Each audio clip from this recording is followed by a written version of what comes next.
In order to really focus on the one thing, I think probably one of your biggest criticisms is, I have so many responsibilities in life. If you're running a business, you have to put on a bunch of different hats.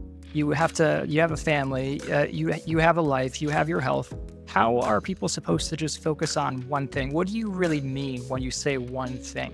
That's great because when we actually proposed the title at New York Book Expo for business publishers, a lot of the publishers just laughed. He goes, "What do you mean it's one thing? It's never just one thing, right? Because if you're busy, you have a lot on your plate." And the reality is, I don't think about tasks first. I think about the roles. Like I'm a husband and I'm a father. I'm also a son and I'm a brother. I'm an uncle, right? I'm a friend. I'm a partner. I have roles. And how do I know which hat I'm wearing? And based on that, what my priority is at any given time. So the trick isn't that you only have one thing in your life. It's that you understand in any given moment what your one thing is.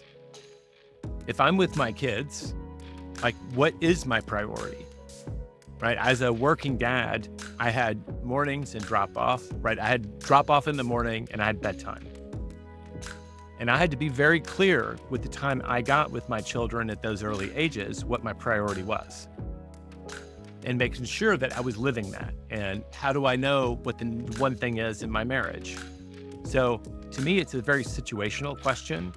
And that's why we have the metaphor of the dominoes. And we can go down that path if you want. But everybody listening, at some point in their childhood or adult life, they've lined up dominoes.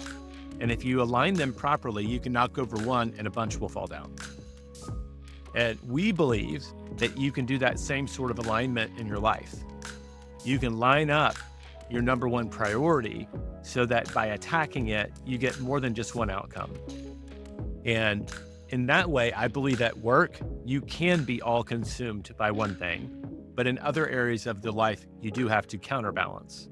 So again, in any given moment, whatever role that you are in, like today, we're both in our entrepreneur seat, right? You're as a host of this podcast, I'm here as a guest.